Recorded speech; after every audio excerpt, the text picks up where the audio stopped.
So you do like for the women maybe 8 to 12 IUs, and for the men 24 IUs, and they're off all the PEDs on the day of the show. And then growth hormone is basically the only thing you can load into them because you can't detect that in the urine. And then we'll get some fullness that is unique. And they're like, I can't put my finger on it. And that's exactly what I wanted. Steve, can you discuss the growth hormone loading thing that you were talking about? Okay. So growth hormone loading is basically, for the guys that are not 100% in shape, they take the growth hormone out 3 weeks before. Let's be honest, true conditioning is hard to get by. Yeah. And like look at Samson Dauda and Andrew Jack this weekend from the Olympia. They're finally in shape. After how many shows? Right? And then both of them were small. That's why Andrew was fourth. Samson was third because he retains the muscle a little bit better. For the guys that have never been in shape, you take the growth hormone out and you manipulate the drugs a little bit to get fullness for something else, maybe from Superdrol or Halotest and whatever. You take the growth hormone out at the 2 week, 3 week mark, and then you reintroduce it the last couple of days, the last 2 days, for example, before the show, to restore a little bit of fullness that you might not get from carbohydrates or these steroids. Works very well for women. I was going to say, yeah, and men, a little risky. It works very well for men, but you need to run like 24 IUs per day. Aren't you worried about water retention that would occur with it? No, because it usually takes 3 or 4 days to sit. Okay, so you're missing that. Yeah, so from 1 or 2 days of growth hormone loading, especially after a weigh-in, right? You cut down you might fast or cut fluids for the weigh-in. Then you start growth hormone loading, and if you manipulate the electrolytes well, then the fullness comes back to the point that looks athletic. Okay, and then the water comes after the show. Exactly. Yeah. And then after the show, you might need to take some aldactone to kind of clear that up, or empagliflozin to kind of, because you do retain a little bit of extra sodium. So it's a careful little balancing act. But if you do it right, I did it at the World Championships many times because growth hormone doesn't show up on a urine test. They're all supposed to be natural, right, on the day of the show. So you do like, for the women, maybe 8 to 12 IUs, and for the men, 24 IUs, and they're off all the PEDs on the day of the show. And then growth hormone is basically the only thing you can load into them because you can't detect that in serum or in urine. Urine. Yeah. And then we'll get some fullness that is unique. And they're like, I can't put my finger on it. And that's exactly what I wanted. Because I look fuller than everybody else, So it's, and of course I would be there in person to kind of coach them through that protocol.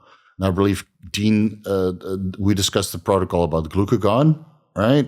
That's also a way to load up. It's also not detectable. I've never used that myself. But like all these little strategies is something you can practice with, but you need to take the growth hormone out. But hey, you don't need to take the growth hormone out if you're truly in shape. Yeah, I agree. Let's be honest. I usually just lower it. Yeah, or lower it, yeah. You go from 18 IUs to 12 or something like that. Or most guys I'd have go 4 to 6. Yeah. So you reduce the water retention that way. And again, if you're truly in shape and you only need a quarter diazide or something like that at the end, that's fine,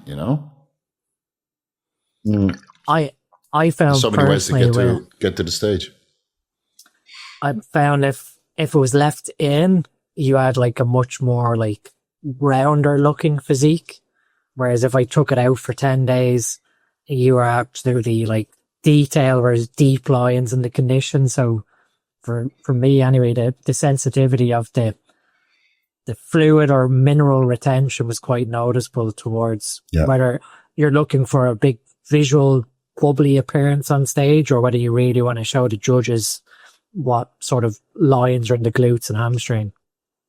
Yeah, and it seems that the water retention is only in the muscle if you do it for 1 or 2 days. Again, it depends on the individual. Some people can get away with 3 days, but after 3 to 4 days, you start to get subcutaneous water retention and you lose detail. So it's a balancing act that most of the time paid off for my athletes. Now, keep in mind, most of my athletes were either bikini or they were covered in dream tan, where you don't see detail anyway. So you'd rather bring the fullness and the separation.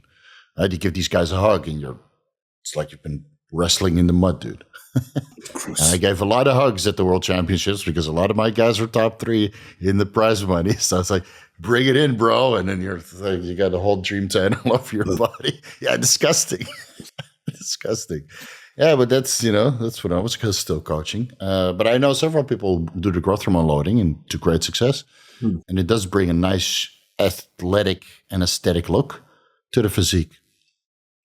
Yeah, but you retain some water after the show, so you got to be extra careful. So it's okay. You can eat the night of the show, right? You go get your Cheesecake Factory and your red velvet cheesecake, 1,800 calories, and then Sunday you're back on the diet.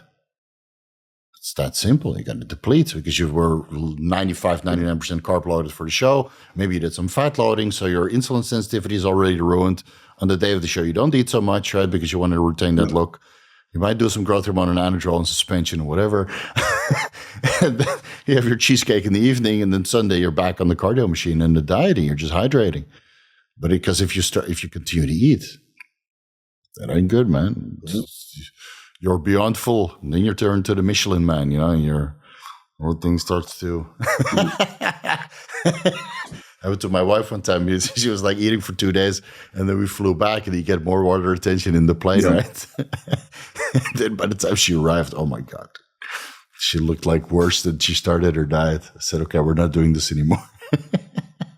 Yeah, so the diuretics for our kidney health, not a good idea, unless you stay hydrated and you control your electrolyte intake. Because some guys, like Chase, for example, he's on a low-dose hydrochlorothiazide with his high-dose growth hormone.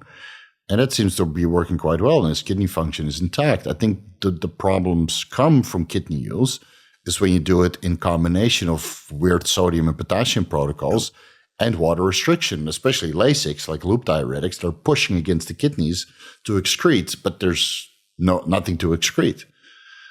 That's where the problems come. And again, mercury-based diuretics are just not being used anymore because they don't do diuretic testing at the Olympia anymore. But that used to be a thing. Or a coach would just recommend some weird protocol or insane diuretics and in combination thereof because they were not on the list yet. Right? And then, whatever we can do to get a diuresis effect, which again, most of these guys were in true shape. So wasn't even necessary. Then again, when you look at the pictures of the 90s, they do look a little bit better than the athletes now. So maybe you do have to sacrifice your kidneys for a couple Olympias. Hey, man. I don't know. I saw on Instagram, you see the comparison. This was Mr. Olympia 97 or something, and this is the current Mr. Olympia. Where's the detail? Where's the separation? Where's the vascularity? I'm like, there's something to say for that, So, yeah, maybe you just need to sacrifice your health to literally look absolutely insane inside out. Although, I mean, back then, dieting mentality compared to today as well. Back then, they'd eat sawdust. They'd eat sawdust if they were told. Today, it's like, it's been 24 hours and I haven't had a refeed. Yeah. I need some carbs. It's like, I honestly, with some of the physiques, they have huge amounts of muscle mass, and then you've got the argument that these guys need to eat a lot of food to maintain that muscle mass. No doubt, but the point is to get on stage with like 90s conditioning, where you can like put your finger in between the striations. That today are the guys truly dieting as hard as they should be? And I think a lot of the coaches are being emotionally manipulated to keep them fed. So it's sort of like, okay, well, I need to keep this client on my side to retain this person. And in it's the huge current business now. You need to keep these guys. You see the fallout sometimes when a high level competitor leaves a coach. It's just drama all around. They didn't have to deal with that in the 90s. You had the bodybuilding magazines that was all filtered. There's no social media. You'd be lucky if you see one of these guys at a guest posing at your local gym or local bodybuilding show. But now everything is 24/7 full-time access. And there's a huge business, So, I think some of the coaches are a little bit complacent because they're afraid to lose the client. And coach hopping is a real thing, obviously.